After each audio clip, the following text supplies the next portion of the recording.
Hi guys, this is Ashutosh Sharma, SBI PO. I have cleared both SBI PO and IBPS PO exams in my very first attempt.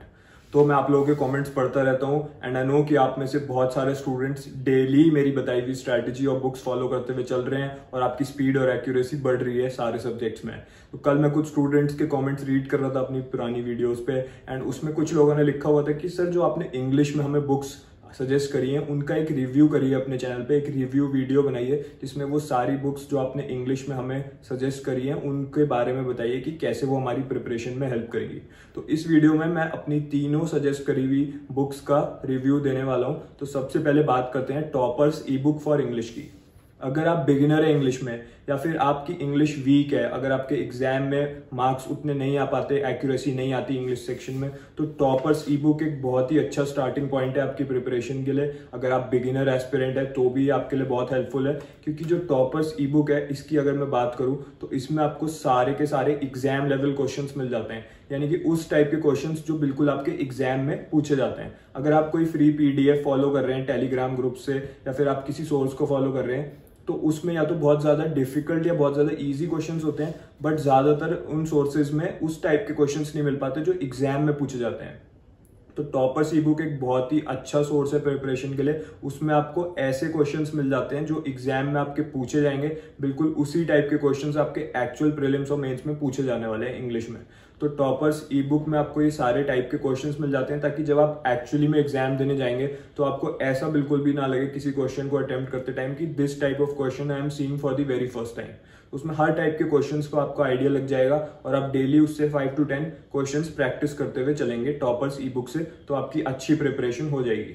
और उसमें उन सारे topics के questions दिए हुए हैं जो सबसे ज्यादा रिपीट होते हैं एग्जाम में, यानी कि जो सबसे ज्यादा स्कोरिंग टॉपिक्स हैं, जिनको सबसे ज्यादा वेटेज अलॉटेड है आपके इंग्लिश सेक्शन में, उन टॉपिक्स के क्वेश्चंस आपको टॉपर्स ई बुक में मिल जाएंगे। इसके साथ ही मैंने वो बुक इसलिए भी सजेस्ट करी है बिकॉज उसमें आपकी वोकैबुलरी भी स्ट्रांग होने वाली है, क्योंकि उसमें सिनोनिम्स और एंटोनिम्स जो सबसे ज्यादा इंपॉर्टेंट है और जो रिपीट होते हैं एग्जाम में, उनका पूरा सेट दे रखा है उस बुक में। तो उन्हें आपको डेली आपको 5 to 10 अगर उससे सिनोनिम्स एंटोनिम्स रीड करते हुए चलेंगे तो एग्जाम आते आते आपकी वोकैबुलरी भी बहुत ज्यादा स्ट्रांग हो जाएगी। मैं वोकैबुलरी पे इसलिए भी फोकस कर रहा हूँ बिकॉज आजकल वोकैबुलरी के काफी सारे क्वेश्चंस आपके प्रीलिम्स और मेंस में पूछे जाने लगे हैं। इवन इन रीडिंग कॉम्प्रीहेंशन, जो रीडिंग कॉम्प्रीहेंशन के क्वेश्चन होते हैं उसमें भी वो कोई वर्ड हाईलाइट कर देते हैं और क्वेश्चन में पूछ लेते हैं कि इस वर्ड का ऑपोजिट वर्ड बताइए, क्योंकि सिंपली एक एंटोनियम है। काफी सारे स्टूडेंट्स को ये वर्ड्स नहीं पता होते, उनकी वोकैबुलरी वीक होती है क्योंकि उनकी इंग्लिश वीक होती है, तो वो ऐसे क्वेश्चंस को स्किप कर देते हैं। लेकिन जिसकी वोकैबुलरी स्ट्रांग है, जिसे सिनोनिम्स एंटोनिम्स पता है, वो ऐसे क्वेश्चंस को स्किप नहीं करता और इसीलिए उसके मार्क्स ज्यादा रहते हैं एग्जाम में बाकी स्टूडेंट्स के कंपैरिजन में। इंग्लिश बहुत ही ज्यादा स्कोरिंग सब्जेक्ट है अगर आप एक प्रॉपर स्ट्रैटेजी फॉलो करते हुए चलें। और toppers E book for English जो है, इसका मेरा रिव्यू यही है कि ये एक बेसिक बिगिनर एस्पिरेंट और एक स्टूडेंट जो इंग्लिश में वीक है उसके लिए बहुत ज्यादा हेल्पफुल होने वाली है एग्जाम्स में। तो सबसे पहले आपको स्टार्ट टॉपर्स ई बुक से डेफिनेटली करना चाहिए आज से ही। अब बात करते हैं सेकेंड बुक की, जो क्या है reading comprehension and cloze test for bank exams. तो ये बुक मैंने आपको इसलिए सजेस्ट करी है बिकॉज रीडिंग कॉम्प्रीहेंशन एक ऐसा टॉपिक है जो प्रीलिम्स और मेंस दोनों में पूछा जाता है और सबसे ज्यादा क्वेश्चंस जो आपके जिस टॉपिक से आते हैं इंग्लिश में वो है रीडिंग कॉम्प्रीहेंशन। और जो सेकंड टॉपिक है जिसमें से second largest number of questions आते हैं वो है क्लोज टेस्ट। तो इन्हीं दोनों टॉपिक्स के अराउंड अगर आप अपनी प्रिपरेशन पे ज्यादा फोकस करेंगे इंग्लिश में तो आपके ज्यादा अच्छे मार्क्स आएंगे दूसरे स्टूडेंट्स के कंपैरिजन में। अब स्टूडेंट्स गलती क्या करते हैं, वो किसी भी फ्री सोर्स से रीडिंग कॉम्प्रीहेंशन सॉल्व करने लग जाते हैं या गूगल करके कहीं से रीड करने लगते हैं या किसी यूट्यूब चैनल को प्रैक्टिस करने लगते हैं। बट जो एग्जैक्ट क्वेश्चंस रीडिंग कॉम्प्रीहेंशन के आपके एग्जाम में आने वाले हैं उन टाइप के क्वेश्चंस की प्रैक्टिस रह जाती है। इसीलिए जब आप एग्जाम देने जाते हैं तो आपको कुछ अलग ही टाइप के रीडिंग कॉम्प्रीहेंशन लगते हैं और आप उसमें काफी ज्यादा टाइम वेस्ट कर देते हैं। तो रीडिंग कॉम्प्रीहेंशन की जो बुक मैंने आपको सजेस्ट करी है उस ई बुक में आपको एग्जाम लेवल के प्रीलिम्स और मेंस दोनों के लिए क्वेश्चंस मिल जाते हैं।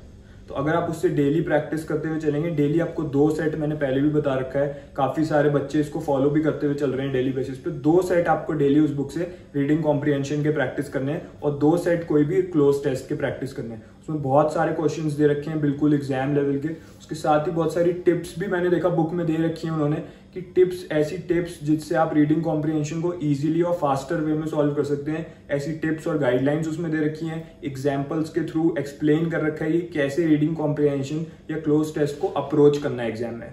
तो प्रीलिम्स और मेंस दोनों में अगर आपको अच्छे मार्क्स स्कोर करने हैं तो रीडिंग कॉम्प्रिहेंशन और क्लोज टेस्ट इनको आप इग्नोर बिल्कुल नहीं कर सकते। इसीलिए मैंने रीडिंग कॉम्प्रिहेंशन और क्लोज टेस्ट इन दोनों की प्रिपरेशन के लिए आपको reading comprehension and cloze test for bank exams ये ई बुक सजेस्ट करी है। और मेरा रिव्यू यही है कि अगर आप इससे आज से प्रैक्टिस करते हुए चलते हैं तो डेफिनेटली ऐसा एग्जाम में कोई भी रीडिंग कॉम्प्रिहेंशन का सेट नहीं आने वाला जिसमें आप बहुत अच्छे मार्क्स स्कोर ना कर पाए। इंग्लिश में अगर आपको फोकस रखना है तो ये दोनों बुक्स आपकी बहुत ही ज्यादा हेल्पफुल होने वाली हैं आपके लिए, क्योंकि अगर आप toppers E book for English से डेली 5 to 10 क्वेश्चंस प्रैक्टिस करते हुए चल रहे हैं, डेली उससे वोकैबुलरी वर्ड्स लर्न कर रहे हैं, उसके बाद आप रीडिंग कॉम्प्रिहेंशन की ई बुक उठा के उसमें से 2 सेट आरसी की भी प्रैक्टिस कर ले रहे हैं, तो ऐसी जो स्ट्रैटेजी है, ऐसी जो स्टडी प्लान है, ये कोई भी स्टूडेंट फॉलो नहीं कर रहा है इस समय। अगर वो मुझे फॉलो नहीं कर रहा है कोई स्टूडेंट, तो वो इसको फॉलो नहीं कर रहा होगा स्टडी प्लान को, आई नो। और वो लोग यूजुअली फ्री पीडीएफ्स या किसी टेलीग्राम ग्रुप में कोई क्वेश्चन आ गया तो उसे सॉल्व करके डेली अपनी प्रैक्टिस कर रहे होंगे, बट वो एग्जाम लेवल क्वेश्चंस आपको कहीं नहीं मिलने वाले, वो आपको क्वेश्चंस इन्हीं बुक्स में मिल पाएंगे। अब बात करते हैं थर्ड बुक की जो मैंने सजेस्ट करी है, वो है स्पीड ग्रामर फॉर इंग्लिश। जो स्पीड ग्रामर बुक है ये बेसिकली आपकी इंग्लिश ग्रामर को स्ट्रॉन्ग करने के लिए बनी है। तो इंग्लिश ग्रामर क्यों जरूरी है हमारी बैंक एग्जाम्स के लिए?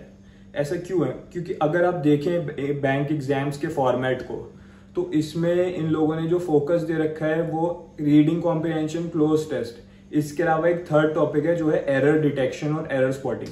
अगर आपकी इंग्लिश वीक है तो आप कभी भी उस सेंटेंस में एरर नहीं ढूंढ पाएंगे। एरर स्पॉटिंग में एक सेंटेंस आपको दे देते हैं और आपसे कहते हैं इस सेंटेंस में ग्रामेटिकल एरर है, इंग्लिश ग्रामर आप अपनी चेक हमें टेस्ट करिए, तो हम आपकी इंग्लिश ग्रामर का टेस्ट ले रहे हैं, आप बताइए इसमें कहाँ पे एरर है। अगर आपकी इंग्लिश ग्रामर वीक है तो ऐसे क्वेश्चंस में यूजुअली आप गलत आंसर मार्क करेंगे, जो कि मैक्सिमम स्टूडेंट्स कर रहे हैं। जब मेरी इंग्लिश ग्रामर वीक थी तो मैं भी गलत आंसर मार्क करता था, मेरी एक्यूरेसी उतने लेवल की नहीं थी। तो इसीलिए मैंने ये बुक आपको सजेस्ट करी है, स्पीड इंग्लिश ग्रामर। इसमें सारे रूल्स दे रखे हैं ग्रामर के। सबसे पहले आपको इस बुक का रिव्यू दूं तो इसमें एक्सप्लेन कर रखा है आपको कि क्या बेसिक कंसेप्ट्स हैं ग्रामर के, नाउन, प्रोनाउन, एडजेक्टिव, एडवर्ब, इन सब के बारे में एक्सप्लेन कर रखा है, जो आपने 3rd, 4th, 5th, 6th class में सीखा था। अब आप वापस जाके उन सारी चीजों को फिर से वो सारी बुक्स नहीं पढ़ सकते, because it will be very time consuming for you. So अब आपको बस इस बुक को फॉलो करना है। ये बुक आपको 1 वीक में आपकी ग्रामर बहुत अच्छे से इंप्रूव कर देगी। सबसे पहले तो आपको बेसिक कंसेप्ट सारे बता देगी ग्रामर के, एडवर्ब, नाउन, प्रोनाउन, एडजेक्टिव, जैसे मैंने आपको बताया। इसके अलावा और भी जो जितने भी टॉपिक्स हैं सबके एग्जाम्पल्स के साथ एक्सप्लेन कर रखा है, मैंने बुक चेक करी है खोल के।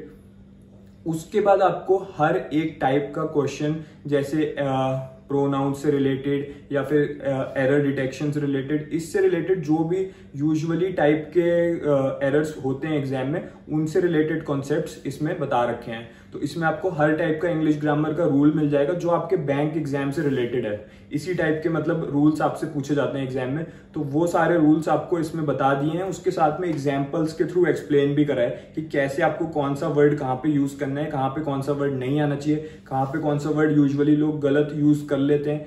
हर चीज एग्जाम्पल के थ्रू एक्सप्लेन करी गई है इस बुक में स्टेप बाय स्टेप। तो इंग्लिश ग्रामर आपकी एक तो एरर डिटेक्शन, एरर स्पॉटिंग, इन सारे क्वेश्चंस को स्ट्रॉन्ग कर देगी। सेकंड हम बात करें तो मेंस में जो डिस्क्रिप्टिव पेपर होता है, उसमें क्या होता है? डिस्क्रिप्टिव पेपर आपका बहुत ही ज्यादा लेवल पे आपकी इंग्लिश ग्रामर को टेस्ट करता है, क्योंकि जो कंप्यूटर सॉफ्टवेयर होता है जो आपके एसे और लेटर को चेक करेगा, वो बेसिकली यही चेक करता है कि आपकी ग्रामर कहीं पे कोई ग्रामेटिकल मिस्टेक तो नहीं है। अगर आपने कोई ग्रामर की मिस्टेक करी है तो वो आपके मार्क्स काट लेता है।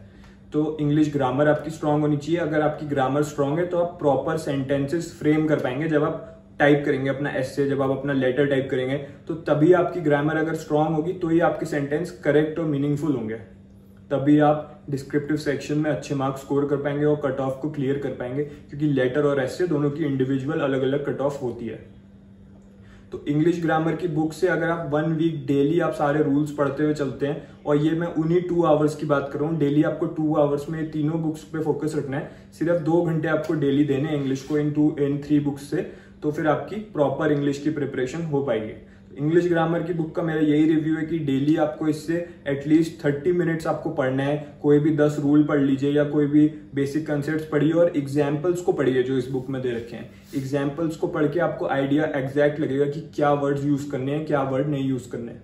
तो ये बुक भी बहुत ज़्यादा हेल्पफुल होने वाली है, आपकी इंग्लिश ग्रामर को स्ट्रॉन्ग कर देगी, आपका बेसिक इंग्लिश पूरा कंप्लीट हो जाएगा जब आप इस थर्ड बुक को कंप्लीट कर लेंगे। इन तीनों बुक्स को आपको डेली बेसिस पे फॉलो करना है। ऐसा नहीं है कि आप एक बुक फॉलो कर रहे हैं और आप दूसरी बुक किसी और कहीं और किसी और सोर्स से फॉलो कर रहे हैं। अगर आप इन तीनों बुक्स को डेली फॉलो करते हुए चलते हैं आज से, तो I am sure, I am definitely telling you that इस साल आपके इंग्लिश में बहुत अच्छे मार्क्स आने वाले हैं। डेली इन 3 बुक्स से 2 आवर्स आपको प्रैक्टिस करनी है। So till then keep preparing, keep practising, all the best.